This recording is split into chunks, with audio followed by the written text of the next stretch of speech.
Nation, I'm your man, Rod Love. And hey, sitting across the table from me is the General Attorney Greg Jackson. Once again, it's on, Brother Love. Hey, man, you know how we get this thing started every week, man. How was your week this past week? Man, it was excellent, Greg, man. The weekend and just enjoying life, man. No, absolutely, man. Absolutely. But listen, man, we have some hard-hitting topics that we're going to be hitting on, man. But for right now, we just want to let folks know that if they are hearing these two voices, they're tuned in to two of the most influential voices in Central Florida on Monday Night Radio. Brother Love and Greg Jackson, the dynamic duo guaranteed to raise your IQ 15 to 20 points.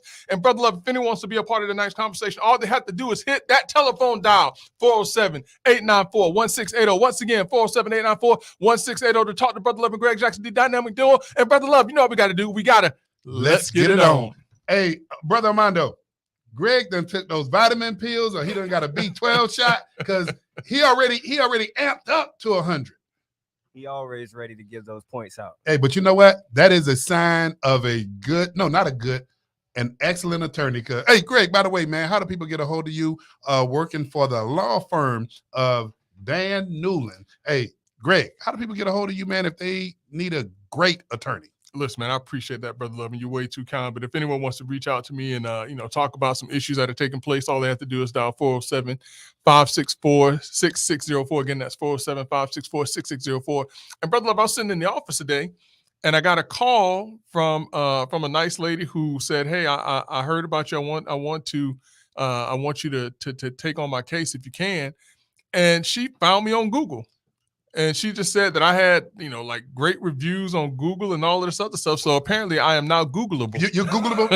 but here's the other thing, Greg. And, man, I had I'm not even going to say because you'll know who this is. And the listening audience will know who this is. But a good friend who told me almost 6 years ago, Brother Armando, and our executive producer, Doc Polite, that it is a sad frog that won't croak over its own pond. So not just an excellent attorney, but an award-winning attorney. And see, I ain't going to go down that path and tell people about all these awards, Greg, that you've won, because those awards are very focused awards. Those awards are based on winning.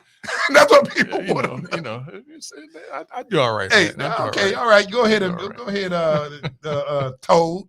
I'm gonna help you croak over this pond. I do all right, man. Hey, but listen, man, we got some hard hitting topics that we need to hit. But before we get out of here, Brother Love, we want to also talk to folks about the fact that on July 1st, there's certain laws that are going to be taken into effect, and we just want to remind some folks of that. But we'll have some time to get to that. But Brother Love, we want to first and foremost, before we jump into some of these national topics, is once again take a moment to step back, recognize a great leader in the Central Florida community in the state of Florida, who recently has gone on to glory. Yes. And that's the best way that I can say it. None other than Randolph Bracey Sr. You're right. He was a pastor. He was a community activist. He was a leader of men, a friend, a father, and all of the other, a husband, all of the other great things that you can be.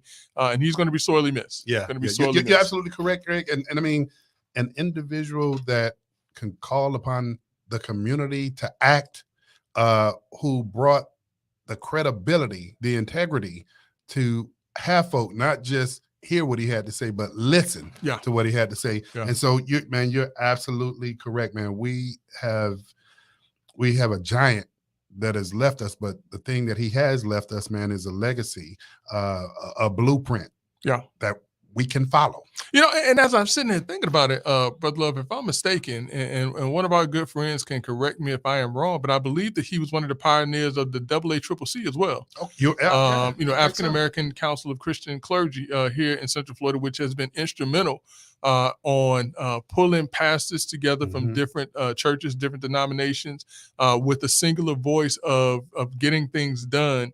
And moving the needle in the community so that individuals who have needs or have been voiceless have voices through the clergy. You're right. And Greg, just another footnote on that.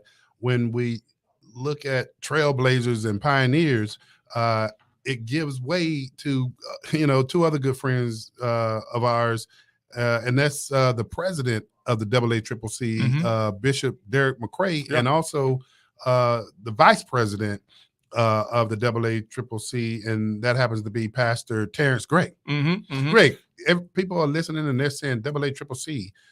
What does that stand for? African American Council of Christian Clergy. Christian Clergy. Mm-hmm. Mm-hmm. And so, once again, to the Bracey family, and we know that we're not singular voices in saying this, but thoughts and prayers go out to the Bracey family for a tremendous loss of a tremendous man. Absolutely. But Brother Love, if folks were watching, what's going on, Doc? I see you popped on. You got your jacket on, so you can talk right now. Yeah, I got breaking news. I don't know if you guys been following this incident over the weekend where this mother and son. You're gonna have to hold out. You got to hold that. We're gonna deep dive. We're gonna deep dive on that one because we don't want you to run away on this. Guess what just happened? I know it just happened. Okay. All right. Yeah, we're gonna deep dive. Yeah, no, we're gonna know. So be ready to talk. We're gonna deep dive on that one. Yeah, because I've been fascinated. It's elements to it that really intersect a lot of the things that y'all talk about on the show. So you and Greg just set up a perfect cliffhanger, and Doc, we're gonna circle back to that because it's a lot involved with that. Trust me, Doc. I figured you were gonna jump in on that anyway, so we're gonna deep dive on that. Matter of fact, Doc, do you have the real setup so that when we do go there, you can run it? No. We're not talking about the same thing. Oh, no, we're talking about the breaking news of what I talked about when I first walked in. Yeah, that's what I was in Chi-Town. Yeah. Oh, okay. So, is it just a news story? Or do you have the video of it? No. Oh, okay. I can. That's what I'm talking about. Yeah, get that clip ready. So when we come back here, Doc, see a lot of people seeing our pre-production on Air 9. Well, I didn't know we were gonna. Now you know better than that. Somebody didn't send the producer the punch sheet. Doc. Now you know we scoured the news all over the weekend. You know that was on. On deck. Yeah. Well, yeah. Yeah. There's a lot that we're gonna dive into that, Doc, from a whole bunch of different angles. So yeah, we just set up this. All right. Let me go grab that, and I'll be back. Okay. Hey, Greg. Man, talk to me about the Titanic submersible. Well, it wasn't submersible. Yeah, the submersible. So over this past week on Sunday, there was a submersible, the Ocean Gate submersible. Tell people what that is, man. So a submersible is basically a submarine, and this was a small submarine, for lack of a better term, a better phrase of it. And this particular company would charge people between $100,000 and $250,000 in order to take them down to the Titanic wreckage. And so this group of individuals, there's 5 individuals to include the pilot of the vessel, an 18-year-old kid, an adventurer, and 2 members of a Pakistani business family who took this voyage on the Titan, which is the submersible that was going down to the Titanic. And so lo and behold, about 2 hours after they left, they lost all communication. Now, the interesting thing is that, Brother Love, this was not unusual for the submersible to lose communication with the surface. And so folks didn't really start getting worried until the following day when there was no communication, no signs of the submersible coming about. And so a huge search was undertaken by the U.S. Coast Guard and other countries, trying to find the submersible to see if they could save these individuals. And I mean, there was even, I think, starting around Wednesday or Thursday, they started hearing some tapping, and they thought that this may have been the individuals that were tapping inside of this vessel. And we unfortunately found out, Brother Love, that this submersible actually imploded under the pressure of the water. And as we started hearing these stories about how the submersible imploded, we then started hearing stories about all of the red herrings and all of the warning signs about this particular vessel. One of which is that the fact that it was made from carbon fiber, as opposed to the reinforced metal that is typically needed to survive the pressures or the constant travels of the pressures under the deep sea. And so there were other people that said that, one guy referred to it as a kamikaze mission. Other people said that it was one of the most terrifying things that they had ever experienced. Another adventurer said that as they were going down, he started hearing like pops that sound like a small caliber handgun. But the CEO of Ocean Gate pretty much pushed all of these things aside. He also had some high level oceanographers who came in and evaluated and told them, hey, this is not safe. Yeah. And he basically told them, listen, I hear what you're saying. I trust you in other areas, but just not this. And it has cost 5 individuals their lives because of this cavalier approach towards safety in this device. And the sadder part, and I hate to say this as a 50-year-old person, but the sadder part to me, Brother Love, is that this 18-year-old kid was on this vessel. And one of his things, he was going to try to break the world record by solving a Rubik's Cube in the depths, just doing what kids do. And now this kid has lost his life because of this unfortunate incident. And the crazy thing is that every one of those people, remember I told you all about when you go skydiving and the things you have to sign, every last one of these individuals signed a waiver saying that they nor their family or their heirs would be able to sue because of the risk of death. Great, but you know what? And I know we're talking about this, but you hit on something very important. And I mean, man, I give you your love about being not just an attorney, but being a damn smart attorney at that. Greg, kind of back up a little bit and tell people about those consents, because we talked about them, roller coasters and all this. People don't realize what they're giving up when they sign those consents. No, they absolutely don't. And, a lot of times people, they don't think about it. And you fall out of a plane and you break your leg and you think, well, somebody was negligent, so I'm just going to sue them, or I'm going to get them to pay my medical bills at the very least. And a lot of these businesses don't even have insurance to cover you, even if it's just to cover you if you're injured. And so you're basically taking your life or your health into your own hands when you participate in these inherently riskful activities, such as skydiving, or in this particular case, going into a submersible, tube, which is basically what it was, no bigger than a minivan. Right, you couldn't stand up in that thing. No, you had to kneel, well, not even kneel, you had to sit. Crawl in. Cross-leg the whole time. Yeah, and on top of that, Greg, and I mean, we're recognizing that individuals lost their life, but a lot of information is coming out, man, as a result of this. Great. The other thing too is, originally they were hoping that this thing basically floated back up to the top. Right. But then the other concern was you had a 13-mile area to search for them because even if it had risen to the top, they were bolted in. Yeah. So and I think it took like 2 hours to get them out, even if they did surface. So the other issue still would have remained oxygen. Yeah. Yeah. So I mean, listen, and a lot of folks, man, people are a trip. A lot of folks really had no sympathy because they felt like, hey, these are just billionaires who are going down there doing stupid stuff. But at the end of the day, Brother Love, no one deserves to meet their demise in that way. That is sad all the way around. The producer of the Titanic, Cameron. Yeah. I don't know if you've been following what he has had to say about it, because he was James Cameron. Yeah. He was invited several times to go down in this submergible. Yeah. And he said he just refused because of the hazards. Being built with carbon fiber, using a game stick. A remote control like that you play Nintendo or something with is what they use as a controller. That's how much of a joke this thing was. And then they showed the CEO on a prior video when he was talking about how the glass of it, so you could see out, was made of plexiglass, 6 or 8 inch plexiglass. And the plexiglass was in part a warning system because it would expand depending on how deep it went, and it basically responding to the environment. And that was an alert for them to go back up. I mean, Greg, just so many things, man. Yeah, man. And I'm gonna tell you, another guy, I don't know if you've ever heard of Josh Gates. He does this show called Expedition Unknown. And this is a guy that chases after Bigfoots and aliens. And when they asked him to go on this submersible, he refused because of the safety concerns. But this CEO. So although he cannot be sued, apparently there's some contemplation as to whether or not there are criminal charges that can be brought against this company for what it did.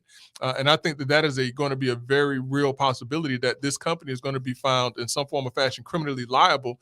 And criminally liable for a company, you can't put a company in jail, but what you can do is fine that company in much the same way, and they can pay restitution for injuring other people. So although they may not be able to be sued civilly, there may be some criminal implications and a criminal procedure that takes place to where they have to pay restitution to the individual's families for this loss Yeah. of life. And Greg, you know, the other piece of it, man, I mean, at the end of the day, we know, man, no amount of money can bring back your loved ones. But Greg, it was real interesting because I don't know what day they went down, but the same night, the Coast Guard had an indication that there was an implosion, but they didn't. Yeah, that's right. They didn't announce it, and I understand why they didn't announce it, because they didn't want to give up hope in the event that what they heard wasn't the implosion of the submersible. So this search and rescue went on, Greg, for what, 2-3 days? Yeah. I mean, pretty much that was it. I mean, and then, you know, we finally heard on Friday or Thursday, I can't remember the exact day. You know, hey, listen, the official notice. Yeah, that's when they said. I mean, I remember sitting there and they were saying, hey, they only have 5 hours of air left, and then after the time had run out, they said, you know, the debris field near the Titanic has been found. And then a lot of questions that came after that, Greg, was do they hold out any hope of being able to get the remains of the individuals? And the Coast Guard, I don't know if it was the Admiral or who it was that was speaking, but man, I think he did an excellent job by being forthright and saying they did not hold out much hope that they could recover the bodies, even though they had 2 remote, I don't know what they call them, Greg, those remote control submarines that go unmanned. Right, you know. But listen, there's a reason why implosion sounds like explosion. Mm-hmm. I mean, just like you would not expect to recover any remains from a building that has exploded. This was basically, so an explosion basically goes out. It explodes out. This is something that came in. So all of those forces would have come in, and I'm guessing it just basically disintegrated whatever was in this path. Great, you know, and I'll leave us with this, man, and just give me your thoughts. Yeah, I'm not a big fan of regulation when it comes. I mean, you need a certain degree of regulation when you talk about business, no doubt. But Greg, when I look at this and I look at all the warning signs that took place and just ignoring a lot of the warning signs, we had a loss of life. Yeah. But think about how many countries was involved in this search, how many man hours was involved in this search.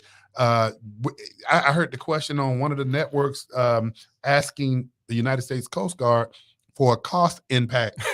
And it's in the millions. Yeah. It's in the millions. Yeah. And so when you talk about the possible criminal infractions that could take place,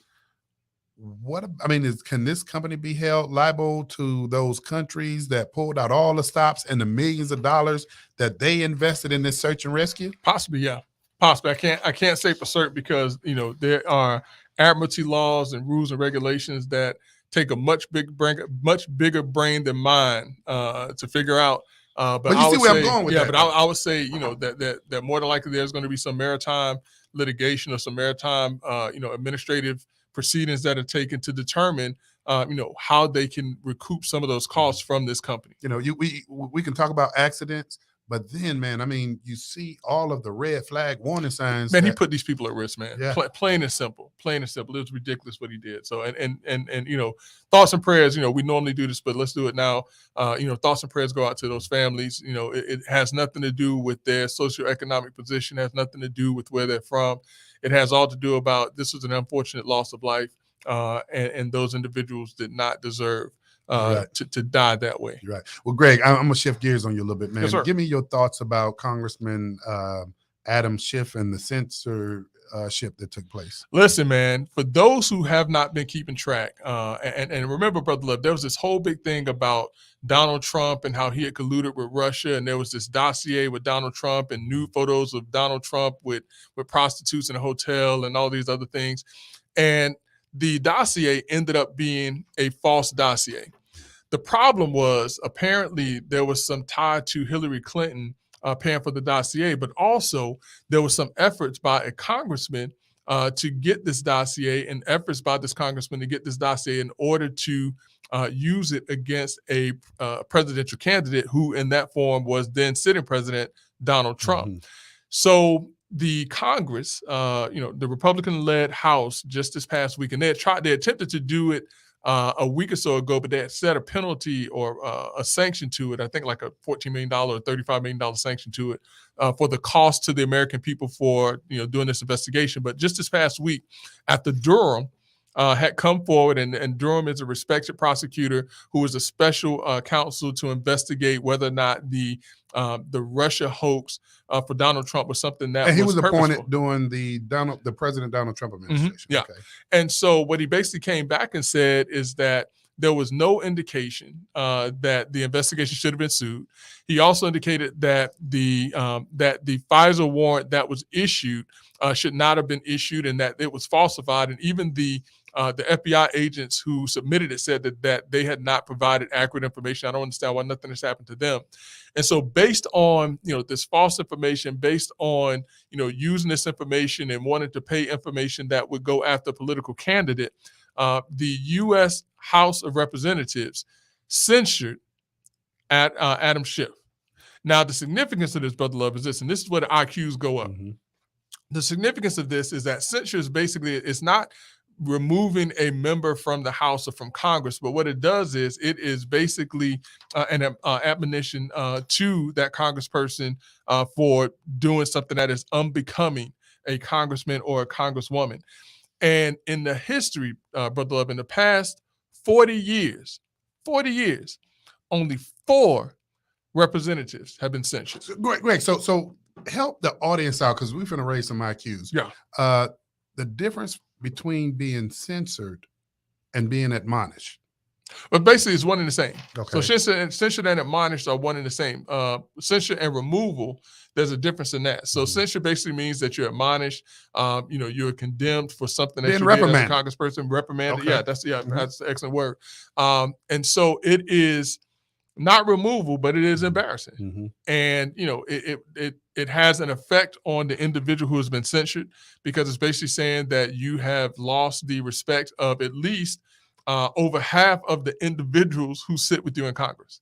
If they a Congress or anybody could get to the majority that agrees that an individual needs to be censored, that's saying basically what you just said, that the majority of the body, Yeah. even if it's by one. Yeah, that's the majority. So more than half of your colleagues think that you have done something that is unbecoming your office. Now, who's a congressman in New York that's going through all this stuff right now? So is it what's his name? Soro? Not Not so, yeah, but you know what I'm talking about. the guy who basically Lied. He lied. Yeah. Yeah, he lied. I can't think of his name right now. It'll come to me. I can't think of his name right now because that's how unimportant he is right now. But he's a Republican congressman, and I think that he may be on the road to being either censured or removed from Congress because he has made some significant misrepresentations of his qualifications, background. There's some money concerns with him as well. George Santos. George Santos. That's who it is. That's exactly who it is. Yeah. So, this again, I said is something historic. I mean, when you've only had 4 representatives in the past 40 years to be censured, and that was Gary Stubbs in 1983. You then had Charles Rangel. You remember Charles Rangel? Yeah. In 2010. You then had Paul Gosar in 2021. He was a Republican. The other 2 were Democrat. And then you have the other Democrat, which is Adam Schiff in 2023. Greg, who's been let censured. me ask you your thoughts. Do you think that this becomes something that is pure politics now? I mean, depends on who is the political power party in power that are going to use, because this is going to have a chilling effect. Well, yeah, I mean, I think that it does. And the unfortunate thing is this, and this is why I was cautioning certain things happening. The Democrats have to understand that they have put a certain thing in motion right now. When they impeach Donald Trump, not once, but twice, what they basically signal is you can use these powers to go after your political opponents. Now, to whatever extent they're going to do it, I don't know. But I think that when the Democrats did that, the fact that the Democrats are, going after Donald Trump the way that they are, the fact that you have Joe Biden, who had classified documents in his, in his garage and has had over, I think, 700 classified documents in his possession when he was vice president, not president. The fact that his son just entered into a plea deal for tax evasion and a gun fraud charge that he's only getting a slap on the wrist about. The fact that his son, one of the individuals that paid the Biden family $5 million, who has recordings of the conversations, and the DOJ is turning a blind eye, not saying anything. The fact that they've ignored the laptop that was left at the pawn shop that showed some incriminating information with Hunter Biden. His former business partners have come forward and said things, and the DOJ ain't doing anything. I think that now you're pushing Republicans to the point where they're saying, hey, we're going to have to start playing ball the same way the Democrats play ball. Mhm. And, that's why I say, if you're going to do something, you better be prepared for somebody to do it back. Yeah, you're right. So- You're right. Well, Greg, I guess you've already opened it up with the Hunter Biden deal. That is a continuing saga. Explain this, man, maybe just for me. It wouldn't be double jeopardy because he just pled to these specific crimes, if you would. Right. If they find other things, then that's a whole new ballgame. It's a whole new ball game. That's a whole new ball game. So, I mean, he just basically pled, guilty to 2 misdemeanor charges of tax evasion, if I recall correctly, and like I said, the gun charge. And so, there's some other things out there allegedly with regards to influence and peddling with he and his dad and their recordings and things like that. That those things are not a part of this. And if Joe Biden or one of his friends aren't in office in 2024, it's going to be some issues. What you got, Brother Armando? My president, he said, make sure to pay your fair share. That's what Joe Biden said. Well, And now we in trouble with that. yeah, Man. yeah. So this is brother, this is interesting times. These are uncharted waters for us politically. Oh, you're right. You're right. We have never seen anything like this, to where a presidential family is now being potentially, or they're being investigated by Congress right now for influence peddling and accepting money, not just money from corporations, but from corporations that do not comport with American values. I mean, you're talking about the Chinese, you're talking about the Russians, you're talking about countries that don't mean the U.S. any good. And just think about what people are saying that China is doing right now, and how that brings question as to how this money that was paid some years ago is now being positively affecting those individuals now. You're right, Greg. I'm gonna kind of take a little stretch here because I was gonna use this as a segue when you mentioned Russia. Yeah, Greg. Everybody's been paying attention to what potentially almost happened over this weekend. Greg, the Wagner, and a lot of people aren't familiar with. And Greg, correct me if I'm wrong, but the Wagner Group is a group of military mercenaries. Yeah, and they have been basically the private military arm, for Russia for a number of years, not just now, but when they went into Syria, Serbia, different places like that.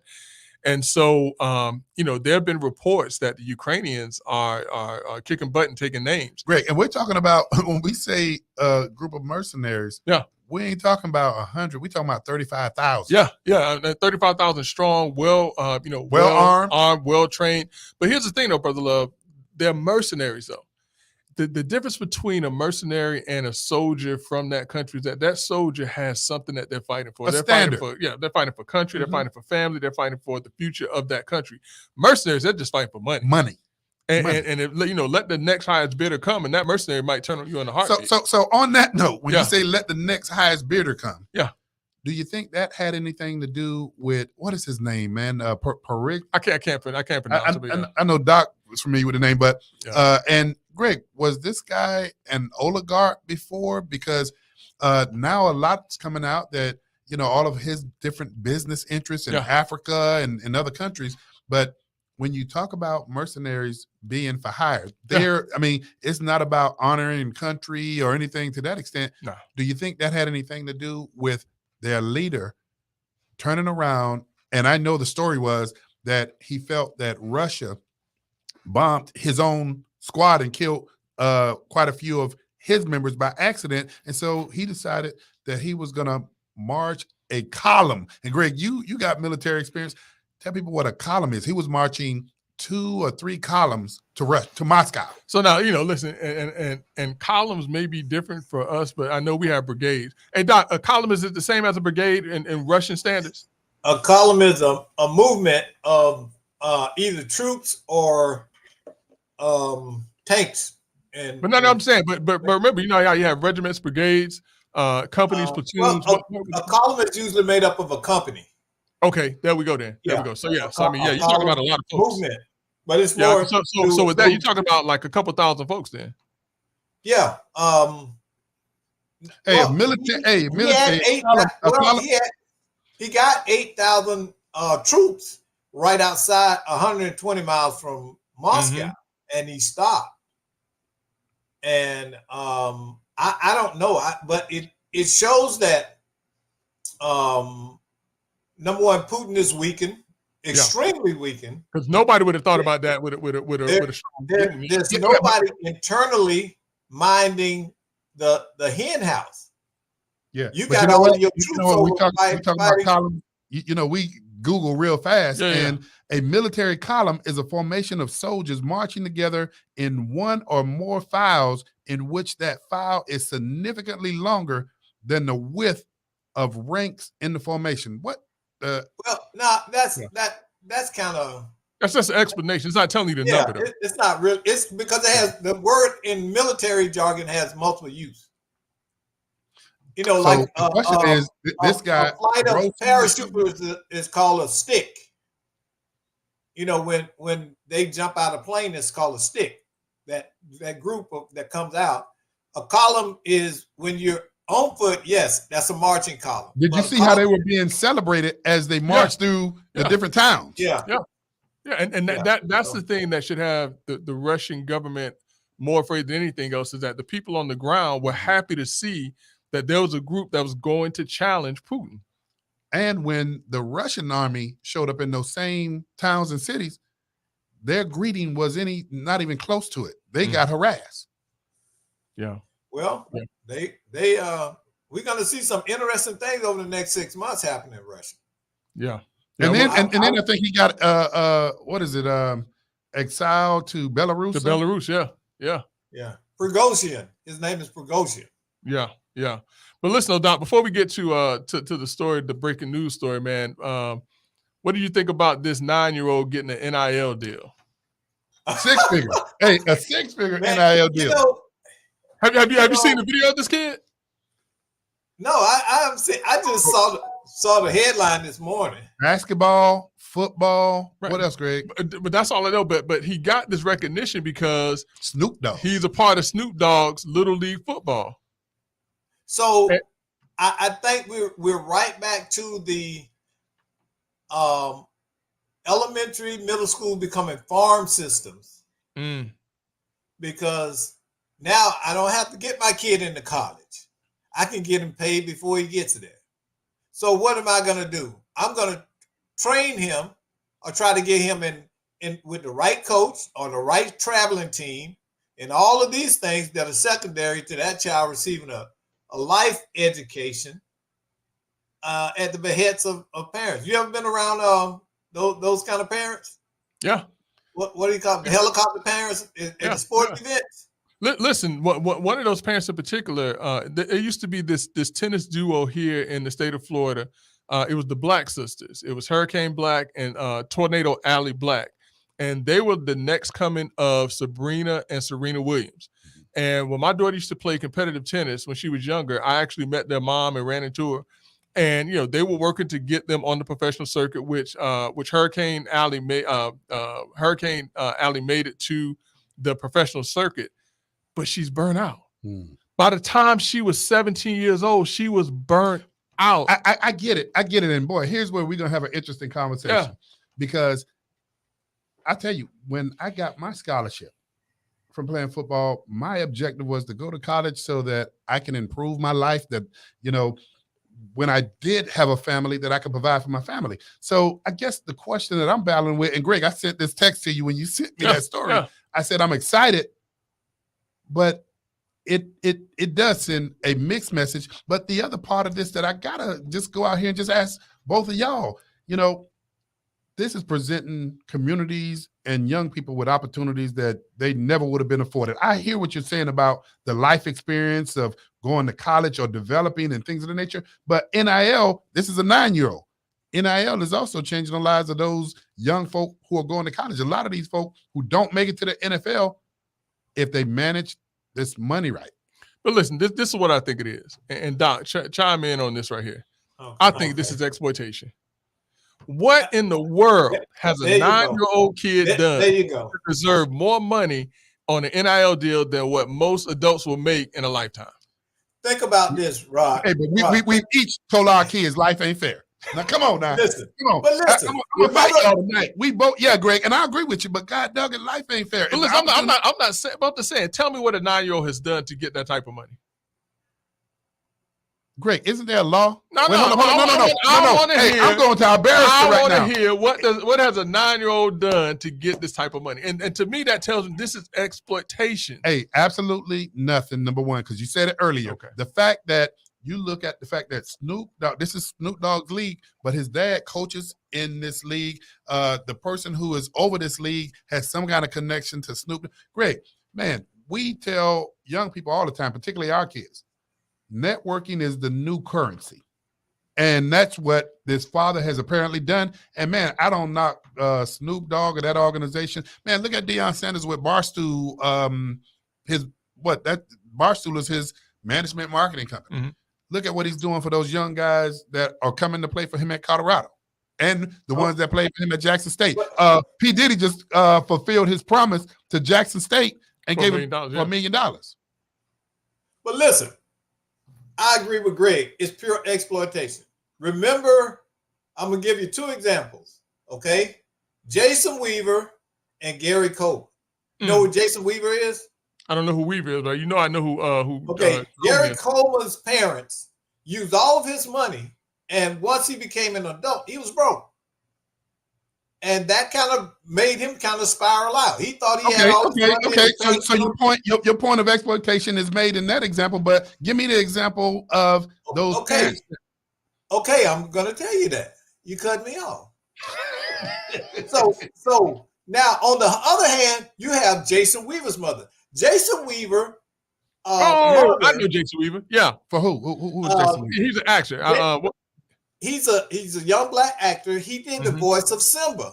That's right. In The Lion King. And they wanted to give Jason Weaver's mom $10 million. She said, no. Give us $100,000 and give us royalties on it. To this day, this man makes several $1 million a year off of those royalties, off the original Lion King. Sound like to me that was some hell of a negotiations. Yeah. Well, the mother foresaw that. She knew that this Disney, she went back, did her research, and found that Disney often reissues and relaunches their movies for new generations. Mm-hmm. And so she would rather have that. She played the long game. But how many parents of that is stupid? You're going to have more of a Gary Is Coleman. exploitation taking place by the companies, or is it taking place by the parents? Which is exploitation is exploitation. Okay, but it's on. Well, I guess maybe I'm just. If a hammer hitting you in the head, it don't matter who hit the other end. Hey, my attorney across the table from me. If a hammer's hitting me in the head, that's assault. but here's the thing, though. I say that it's exploitation on both sides, because if a child is making this type of money at 9 years old, how much more do you think the parents are going to push this child to continue making that type of money? Right. And these companies, what in the world is a company doing looking at a 9-year-old kid and saying, we're going to bank 7 figures or 6 figures on you, and putting that pressure on this kid to do what?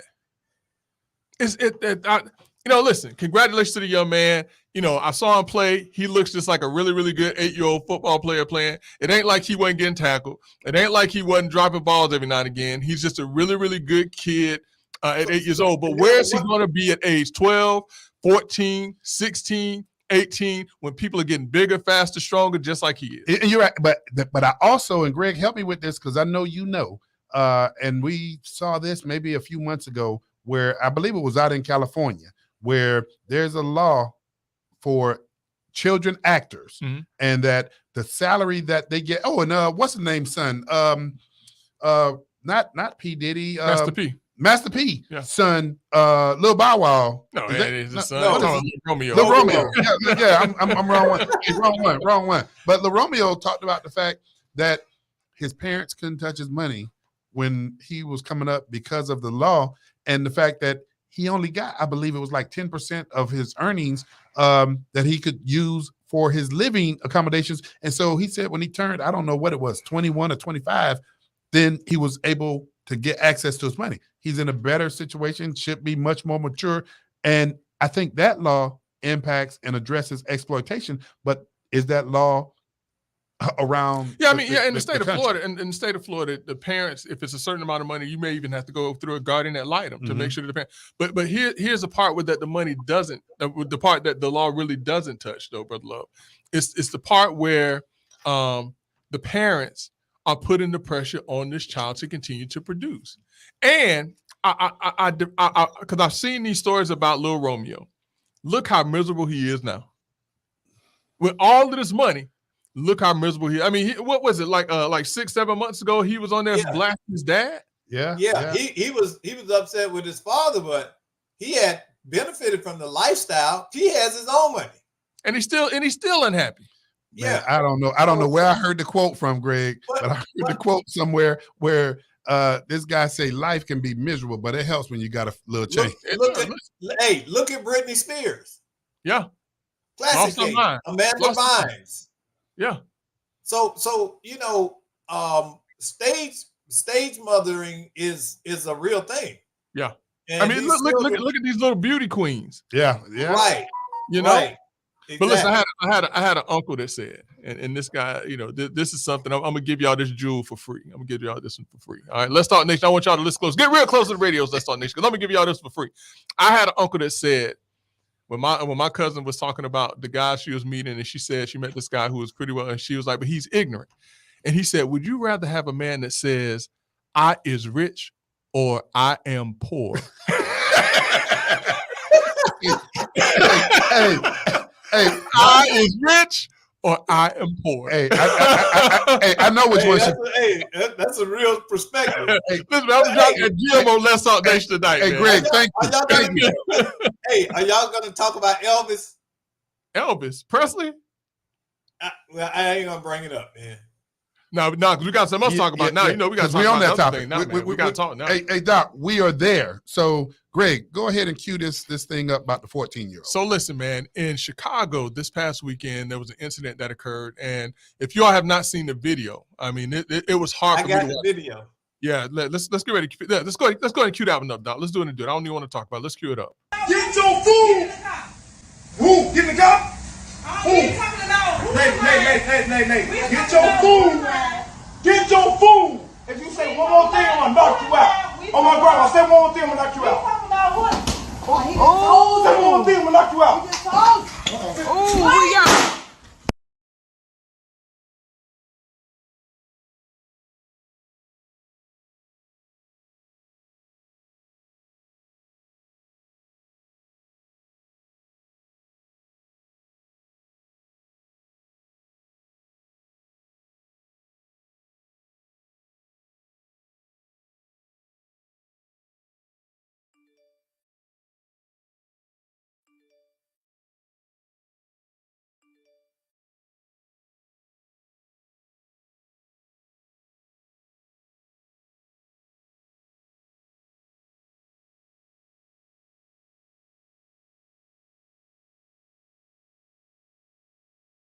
The love, but multiple times. And this lady's 14-year-old son, who actually saw this take place, and this is an unfortunate thing, not just for the mom, but also for the son, but saw his mom getting assaulted in this line, got his mom's gun and shot the guy and killed the guy. And Greg, pause right there for 1 second. Because we were watching this video, and Doc, you and I, we had some discussion. Greg and I had some pre-production discussion about this. But if you look at that video, I see about 2, maybe 3 men at least standing in line, not including the men who were behind the counter. And did you see the ones behind the counter were just working behind the counter like nothing was going on? Yeah. And so the thing, Greg, that really disturbs me is not one of those men intervened. And I said this to somebody the other day, and they said, well, man, shoot, nowadays you never know who's carrying a weapon and you never know what you want to. But Greg, when you look at this video, there was a point in time for somebody to say, "Hey, Break that up. break that up. Y'all stop." Yeah. Even a man to say to that other guy, It's hey, not that serious, "Yeah, brother. yeah," It's not that serious. and to say, "Man, You- hey, don't talk to a woman like this. Let's stop." Well, now listen, I'm not going to even say don't talk to a woman like that. It ain't that serious. It wasn't that serious. You're right. It ain't that serious. Yeah, and you got to remember, we're in a very different time because these people will hunt down your family and kill them too. Yeah. I But- know but someone finish that the happened to narrative in on that piece, Greg, 'cause people don't Orlando. know what happened after that. Yeah, so the young man, shot the gentleman, and apparently he ran out of the store, and the young man went behind him and shot him again. And 14-year-old kid, apparently honor roll student, straight A's, didn't get into any trouble. His mom had a legal firearm, so this isn't the issue where this is an illegal firearm. But the gentleman who initiated this, who was doing the yelling and the screaming and actually threw the punch, was a criminal. And he acted as criminals act. But I will say this, Brother Love, I don't think that what he did deserved for him to die, Yeah. but I understand. You're right. And the 14-year-old Ah. kid and his mom were both arrested and charged with murder. And they were have been sitting in jail waiting on the charges to go before a judge. And I think that we have some breaking news on that Doc has for us. Yeah. So as of about 45 minutes ago, they have been released and all charges dropped against the mother and the son. And so it seems that the stand your ground, they took a look at it in Cook County, the Cook County prosecutors, and saw that there was enough to support them using deadly force to meet this man. Hold on, Doc. Here's where I'm conflicted. Now, listen, it's terrible for everybody, and especially for the young man to see his mom getting beaten or punched like that, and having to pull the trigger. But what happened? Wasn't there a similar situation in Orlando, Florida, where there was a mom that was being beat up and her daughter pulled out a gun and shot a lady in the head? Didn't that young lady go to jail? And then she's still in jail? Yeah. Great. I remember that. But it was, I think the circumstances were that that was an ongoing interaction. It was a result of continuous bickering and arguing between those two women and their children. See, this was a spur of the moment event here as a result of them being at the same place. I think he got what he deserved.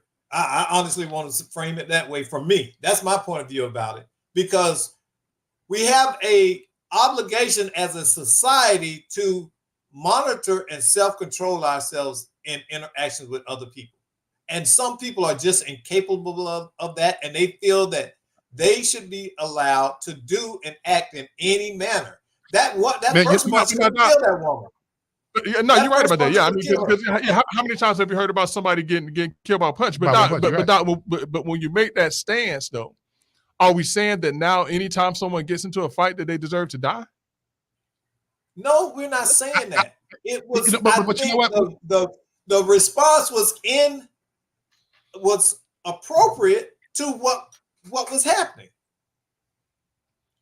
You don't know if he ran out the door. You don't know if he's going to get an AR, a shotgun, or a grenade. You don't know that. When I saw that video, and you're right, Greg. I mean, it wasn't worth it. That's the first thing. It wasn't worth it. But then I sit back and I look at that, and I look at the assault. And you're right. Nobody deserves to lose their life. But how many times have we heard a person actually dying from one punch? Yeah. The other part of it too is, and man, Doc, you are right when you talk about the circumstances were different when we look at what took place here in Orlando. Because Greg, I'm not sure if it was a situation where that conflict, the mother gave her. That's what it was. The mom gave her the gun to do it. That's what it was. But then let me throw something else in here, Greg. Yeah. Let me throw something else in here because of that long-going conflict. That's what it was. Yeah. But and Greg, you're the attorney in the room. But here's something else that, again, circumstances and all, because it's highly controversial now, nationally controversial, when we also look at what took place in the New York subway with an individual. He wasn't assaulting anybody, but based on reported information, this individual was, I don't know, Greg, if you call it acting out or But they say he was threatening to kill people. and so I mean, he didn't have any weapon. Didn't have any He weapon. was threatening to kill people. and so But he you didn't. have But this, he didn't assault anybody either, did he? former veteran. He didn't assault. That's what I'm saying. anybody. He just threatened Mhm. to kill him, but he didn't have a Yeah. weapon. He didn't. I don't think he touched anybody. I don't Yeah, think he so touched that anybody. didn't. To me, that the force used was not But- in appropriate response. But here's the real question. Mhm. And I think I see Bishop Stubbs on here, and Bishop Stubbs has said that the men that they were cowards that were in that store with Mhm. that lady who didn't do anything while this man was literally pummeling her. And the question is that where our society has come to, where a man in an open setting, and he shouldn't do it behind closed doors, but a man in an open setting can just haul off and punch a woman or beat a woman in front of people and no one says or does anything. Again, not only were there men in line with this lady, there were men behind the counter. Yeah. Someone, before it escalated to that point, should have and could have stepped in and said, hey, listen, Mhm. it's not that serious, man. Yeah. Greg, you said something in pre-production, Yeah. and I'm gonna ask you and also ask Dr. Light. And it's real simple what you asked. You said, Brother Love, what went wrong in this whole thing? Yeah, because something went wrong. Something went wrong, but then I also look at the fact that we have a task force that has been listening to what's taking place in the community. I saw on the news the other day that they're going to be expanding youth violence Right. intervention. But Right. here's something that, Greg, I just got to put it out there. I think when you have mentoring programs, when you have intervention programs, all of these different initiatives, let's say, when I look at something specific to what we call youth violence, Yeah. Greg, don't you cover decision making in mentoring programs? But Don't you- now listen to Brother Love. This wasn't youth violence. This was a grown man hitting on a Oh woman. no, but Yeah, I'm going yeah. back. But I'm going back because the 14-year-old, where did he get the gun from? From his mom's purse. See, Now, I'm going to say this. I bet his ACEs score was off the chart. You know That what? I was didn't trauma. think about That was I think it was a trauma response, a lifelong trauma response. didn't Remember, think about these that. people Yeah. live in one of the most violent cities in America. Yeah, I mean, So- listen. Any So any you never weekend, know.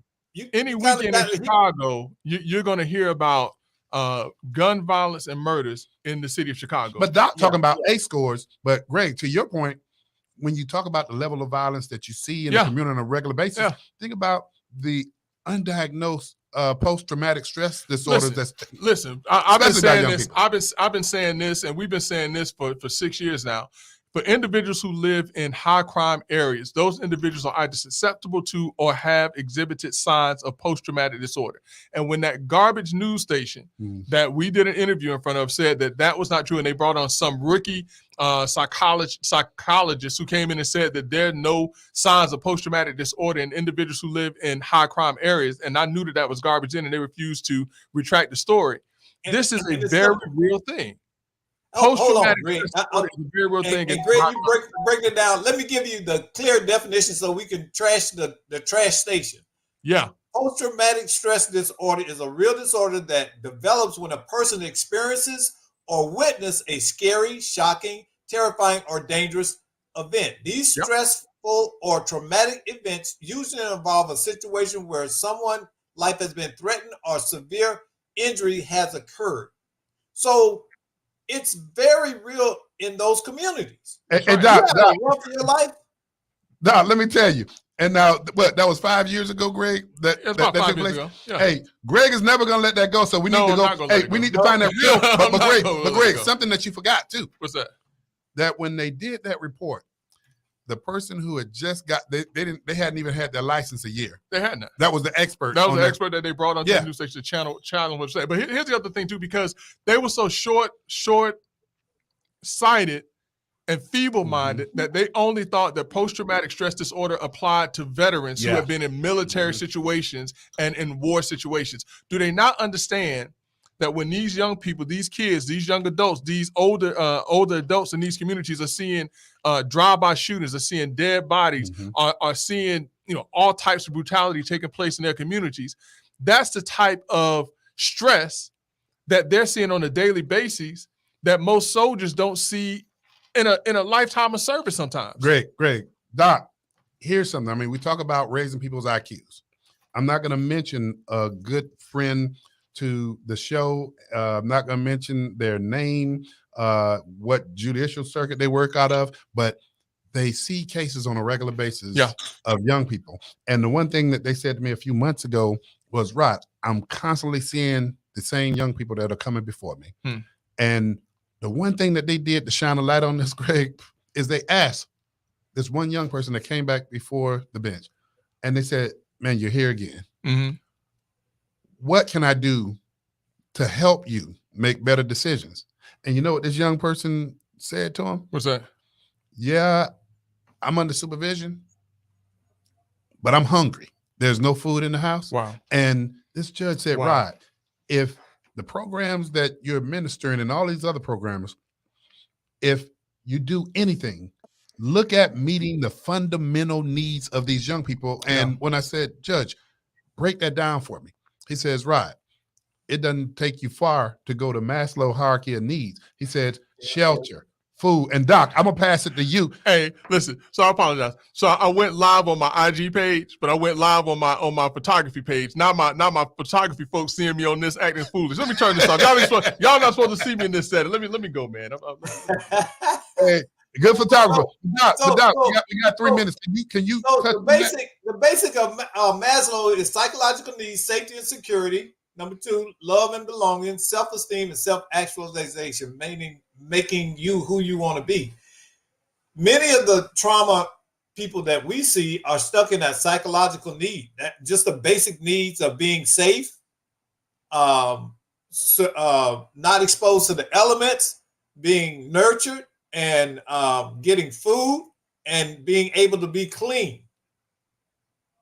Those needs are not being met on a regular basis. And Doc, you know, we're not going to take the total and complete social service path in this, because you're right. Those needs need to be met. But then how do you address people wanting to help themselves too?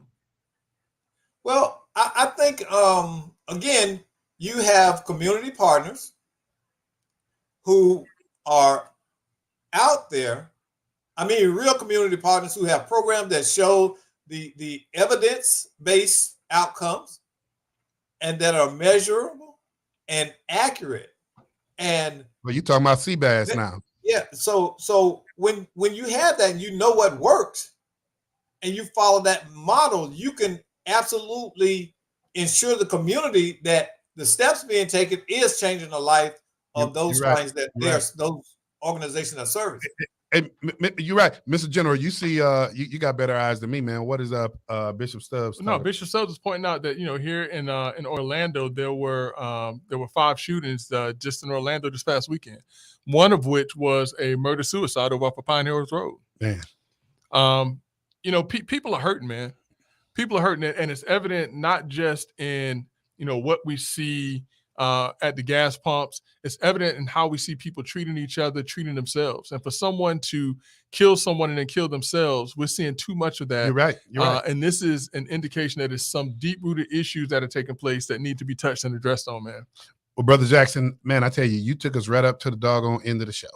Oh, we took us to the end of the show. That was all us tonight, man. That was a good conversation. And you know what? We're going to continue this next week. But boy, I tell you, Greg, I also believe, and we don't have enough time to cover this. Nope. I also believe there has to be We're not consequences. going to be here next week.